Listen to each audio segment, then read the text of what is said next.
welcome to On Cable Tonight. I'm Loretta McNary, your host.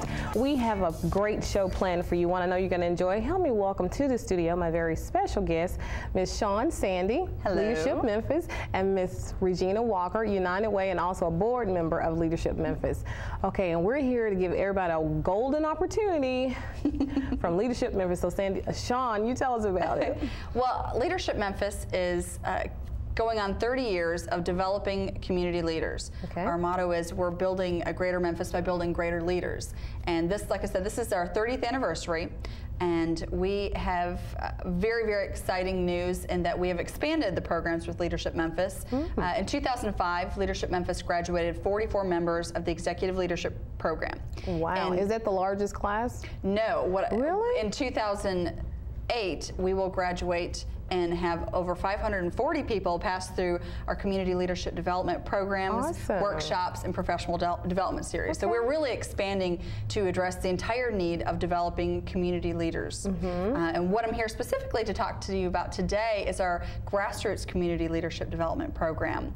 And our Grassroots program is new. We started last fall. We had 33 people pass through our Grassroots members or community leadership program, and it's for frontline community leaders. It's for the people in the trenches doing the work, hands-on in their community, representing their community, their multicultural organization, faith group, neighborhood, or PTA even. Okay, you say it's for grassroots people who are on the front line, but what are the qualifications to participate in Leadership Memphis Grassroots program? What are the qualifications? Well, we ask that you submit an application explaining basically what your role has been, what you would like your role to be, what issues you want to put in the forefront, bring to the larger community table to get those issues out. And what this program does is we help address the skills needed for those leaders to get their issues out there, to get their issues met at the community table. Okay, so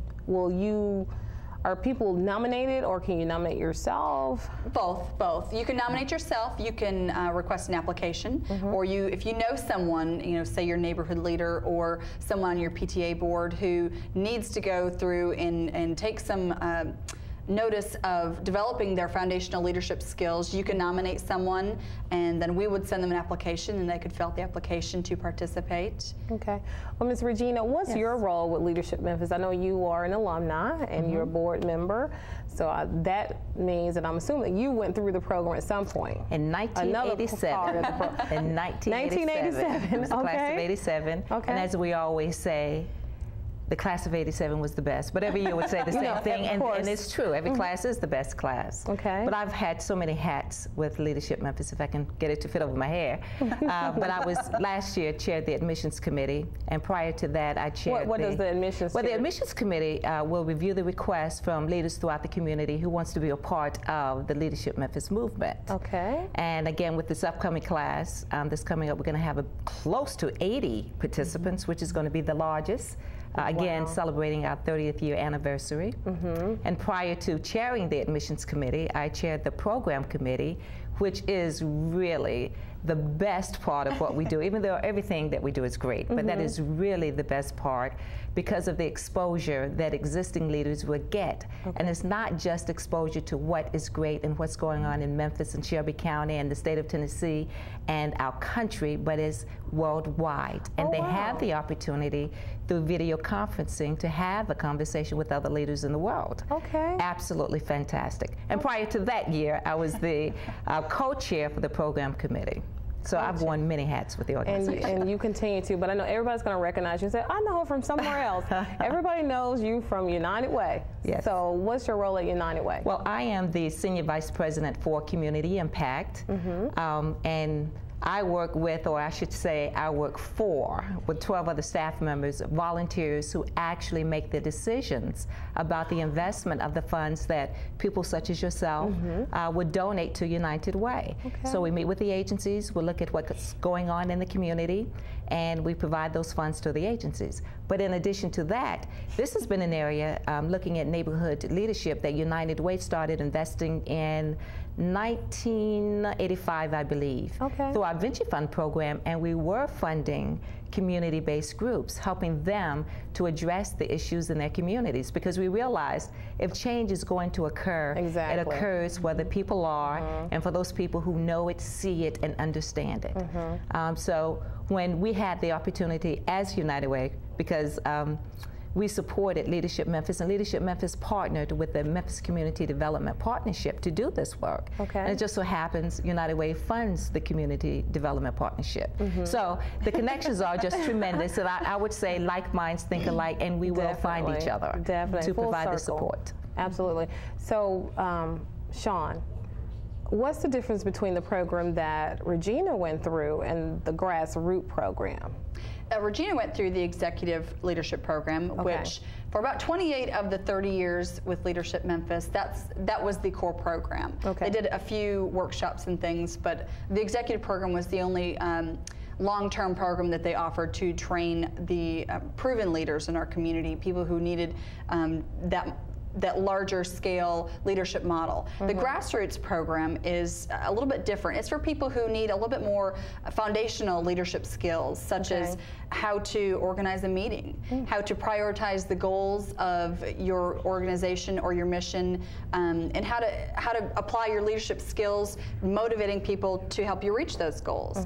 So it's for, when we say frontline community leaders, we mean really and truly people in the trenches doing the work. It's not necessarily the big picture leader who's in government or at the head of an organization. Can be all those people, but it's really and truly for people who are down there getting their hands dirty, ready to move their movement forward, to motivate people, to assign jobs and volunteers.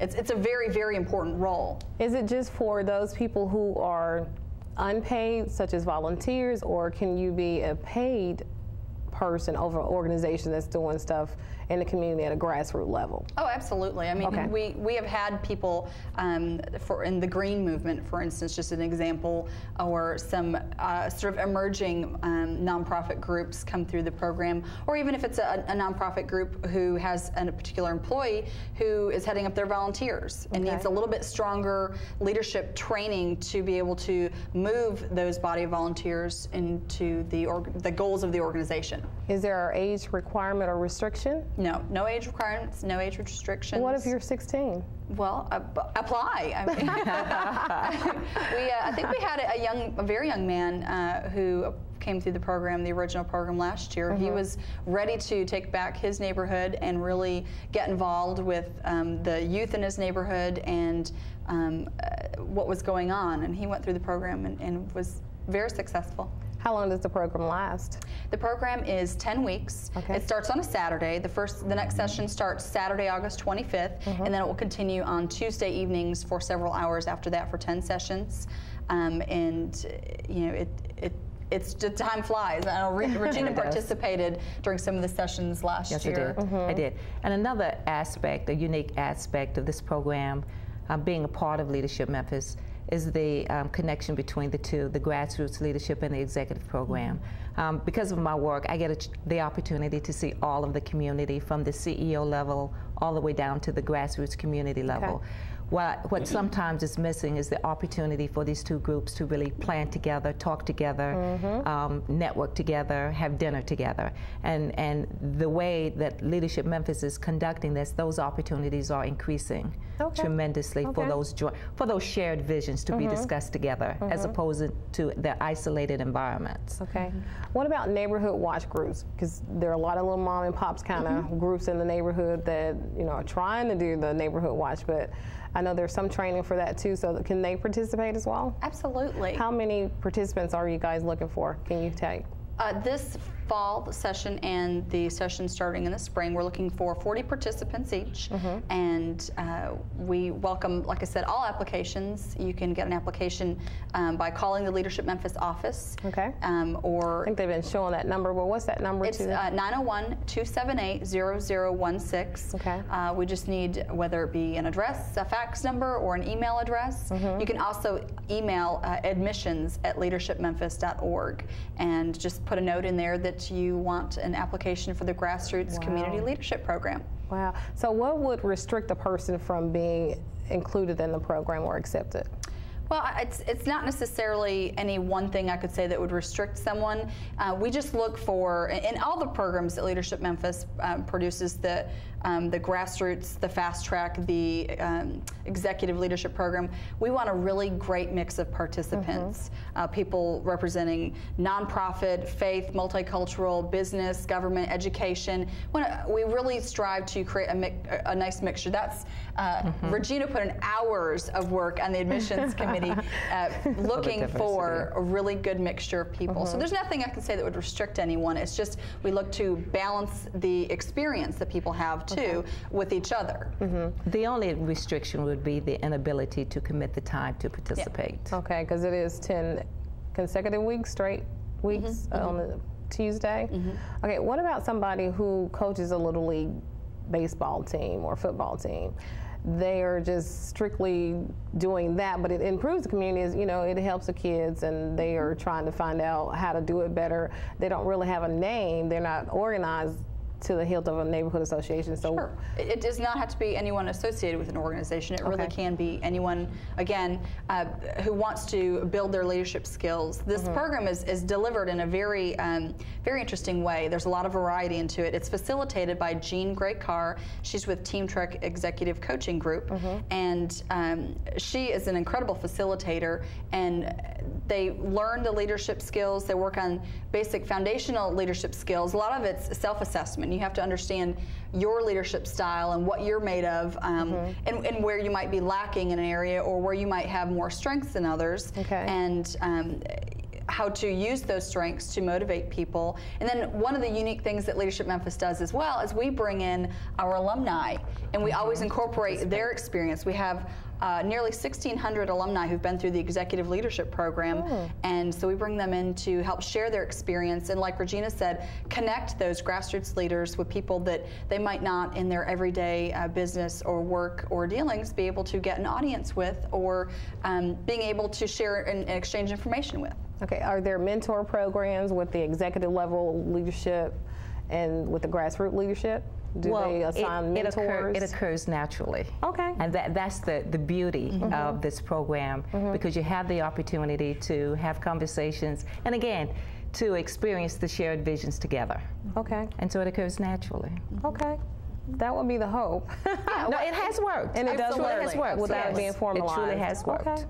Because you would think if these people are already in the community, they want to do as much as they can and learn as much as they can. So they'll seek out those individuals who can really help them become better at what they do. Exactly. So that's true. That will be a natural progression. Cool. So how many hours on a Tuesday?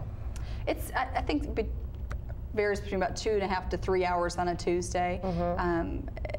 Like other participants have said, it goes by way too fast. And there's a genuine camaraderie between the participants, and when you're sharing and learning about yourself, you grow together. So it's a very, the original grassroots class, it's a tight-knit group, and I think we're even talking about doing a reunion of those people to be able to come back together and share how their experience has let them grow in their community leadership positions. Wow, so much information. I'm going to pause just for a moment, take a break, and we're going to talk more about the grassroots leadership management program you guys are offering at Leadership Memphis. All right, we'll be right back.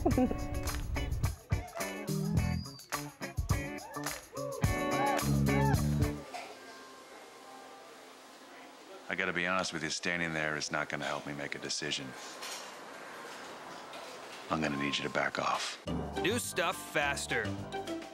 Add Comcast high-speed internet for as low as $33 a month for 6 months. It's way faster than DSL from your phone company. And now with Power Boost, your fast connection is even faster. Just call today for this great offer. Comcast high-speed internet with Power Boost. It's Comcastic. Productivity expert. be one instead of hiring one. With Comcast Workplace, now everyone in your office can get to work faster. Comcast Workplace brings you commercial-grade high-speed internet at speeds up to twice as fast as DSL. And with 24-hour business class support, it's no wonder Comcast Workplace ranks #1 in small business broadband satisfaction, because you can't speed productivity with an internet connection that slows you down. Comcast Workplace. Speed, security, know-how. Oh, not that. Oh, sir, stop it. What are you doing? Sir. Don't pay through the nose, save big. If you have Comcast Digital Cable, now you can add both Comcast Digital Voice with unlimited calling and high-speed internet for just $33 each per month for 1 year. You'll get 3 great products all on one bill. Just call 259-1400. It's Comcastic. Does it seem like your phone bill is growing out of control? Then hold everything and save with Comcast Digital Voice. Now with unlimited local and long distance, you can call anyone, anywhere in the country for as low as $33 a month. And with Digital Voice, great calling features like voicemail, caller ID, call waiting, and more are included. So stop paying for big phone service. Hold everything and save big with Comcast Digital Voice. Hold everything and call 259-1400 now. Okay, we're back, and our topic tonight is the grassroots program at Leadership Memphis, and we have Shawn Sandy and Regina Walker with United Way, and also a board member of Leadership Memphis. So she has many roles, many hats. As whoever knows you knows that. Okay, Shawn, so I was asking you prior to the break about, we were talking about mentors, yes, and we said that will naturally happen, and you were talking about the program some more. Because I'm still trying to see if it's a good fit for my teenager to go through before he goes to college in August. So we'll see. We'll see. It just depends on, you know, many of the participants come to the program because they have a particular issue or goal that they need to get heard, and they need to build the skills to be able to get their issue out there. And like we like to say, get it heard or get earn a place at the community table, so you can exchange ideas and get your voice heard, your issue out there with, you know, people who you might not have had an audience with. Right. You know what their issue is for him? He said there's not enough adults trying to help with the teenagers. There's not enough for them to do. There's nobody really telling them, because he has a lot of friends who are graduating but not even going to college because nobody told them they could. And so he has an issue with people not stepping up to it and dropping the ball when it comes to teenagers. Well, one of the great opportunities for young people is the fact that they do have a voice. So they have to develop the comfort level in expressing their voice or allowing their voice to be heard by adults. Right. Now, as a young person, we all remember how it was when we grew up, you know, some intimidation. But I'm seeing a little more of young people feeling just a bit more comfortable, because I do believe more institutions now want to hear it, because we all realize, you know, the solution really lies in the experience and the environments of those people who are experiencing whatever challenges it is. And that's one of the philosophies of United Way. And in some of our grant funds, we ask the nonprofits, if you are applying to us, please let us know how you are involving those people in the decision making and policies that are being designed that affects them. Wonderful. Because we recognize the importance of that. So as professionals, we're trained, you know, through college from the theoretical perspective, but it's also important to hear from the practical perspective what people are actually experiencing, and if you can understand from their perspective the solution to their challenges and helping them to understand how they can resolve their challenges is a lot easier than what they expect. Right, to help themselves. Exactly. Usually it's right there. Exactly. But that takes dialogue, and it takes people talking it out and being honest about what's going on, and being able to feel like they can be honest about what's going on. And recognize their leadership skills. They are indeed leaders. But I think in our community, titles impact so many things. You're CEO, you're executive VP, you're whatever. But I have a big faith in community leaders. While they don't have those titles, they are not seen as often as they should, but they make tremendous changes in our communities.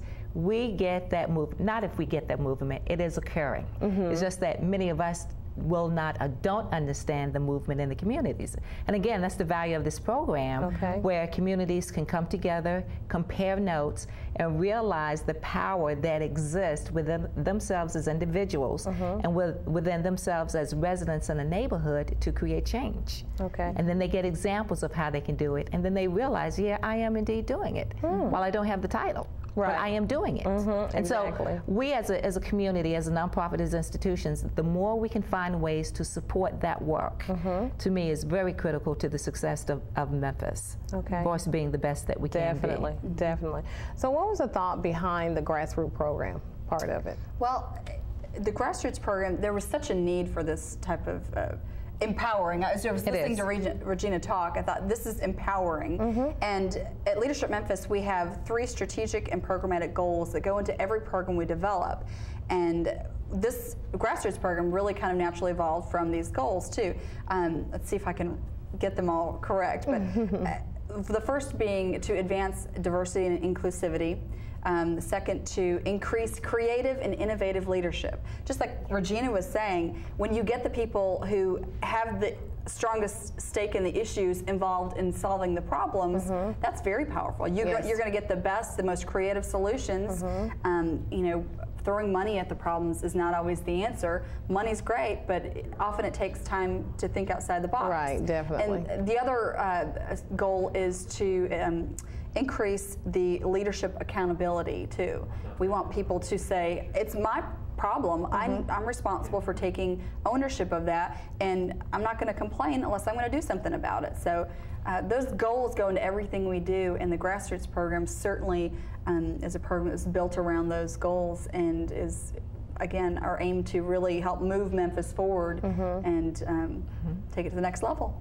Again, for those who may have just tuned in, what is the target audience, the people that you really are targeting when you say grassroots? These are frontline community leaders, hands-on, in the issues, in the movement. Okay, when you say, because I know some, well, front line, because they're not going to identify with them being front line people, because they say, all I'm doing is, you know, volunteer, I just do this, I do this. So let's redefine it, or what do you mean by front line? You know what, it is really those people in communities who recognize that there are opportunities for their neighborhoods. They have consistently been involved in helping to create change and supporting families in their neighborhoods who are making their neighborhoods the best that they can be. That grassroots, and again, these are the people who are not on the radar screen. We know they're out there, we know they are doing work, but they're not on the radar screen. And again, they don't have the titles, but they are as important as a Regina Walker or anybody else in this community who are doing things to make Memphis the best that it can be. So sometimes grassroots, depending on where it is, can carry a certain kind of meaning. But grassroots, basically, you are out there with your hands, with your brain power, with your person power, with your influence, helping to create positive change for your community. Okay, and when you say to make their neighborhoods the best, because of course, depending on where you live, that's going to be relative, because out in Germantown, their best neighborhood issues are going to be different from somebody who's in Hickory Hill. So that could be anything that they're working on, whether it's, you know, to reduce crime, or we're going to watch my neighbor's house, we're going to make sure the children, schools, so work together to create positive change. So how does it relate to the faith-based though? Well, the same thing, to be honest with you, because faith institutions do a great deal in their communities to create change. So if there are members from the faith institutions who would like to be a part of this work or be a part of Leadership Memphis, they too are very encouraged to participate. And I think a lot of it boils down to is the definition of community. We had this discussion in one of our orientation sessions the other day, what defines a community? And I think you can have 100 different definitions, but it's people who have that come together because of a common occurrence or a common stake. You've got people in a neighborhood, or something people share, say multicultural or ethnic background. People who are come together because of something in common. So it could be, you know, PTA members because of their children. Whether they are different religions or different cultures, that's a community. And so building community leadership is people coming together who may have different stakes or differences. Again, we speak to inclusivity and diversity, trying to solve these problems, and because they all have a common stake. What about our huge Spanish-speaking population that's not quite into English yet? Can they, because they have a lot of grassroots programs too, will there be somebody who could help with the translation? Are they encouraged as well? Did you well, guys, we had in last year's class, we did have participants from the Spanish-speaking community. Okay, good. So we want to encourage that definitely to happen too, because that'll help everybody. Yes, it would. Yeah. Again, they need their voice represented in our community. They may not be, those leaders may not be on the radar, but it's actually one of the most inspiring stories. One particular person who graduated from the grassroots program last year from the Hispanic community, she had her husband and her daughter and her parents. They were so proud of her for her efforts, for taking the courage to step out there and say, I am a leader and I want to develop these leadership skills. That was, it was really inspiring. Wow. Her community was very proud of her for doing that as well. Okay, so what happens after the 12 weeks though? Is there graduation, there are certificates? There's a graduation, yes it is, and it's a very moving graduation because they are so inspired and so touched by their experience. I mean, it is really a moving experience. So there's a graduation, and they all get to get certificates, or? Yes, they do. And they also, many of them got up and verbally gave their commitments. What they are committed to doing, what they're committed to changing, and where they're committed to going. And that's what was so incredibly moving, is to hear the hope and promise and vision that people have for changing their communities, their neighborhoods, their lives. And so again, that group still keeps in touch, and we keep in touch with them, and we invite them to participate in other Leadership Memphis programs. Okay, I was going to say, was after the 10 weeks, are you guys finished with them? You dry your hands? Oh, no. Okay, it's ongoing. Ongoing. So I just want to make sure they understand that. What about, let's talk about the process. We only have like a minute or so left. They can nominate someone or themselves by how?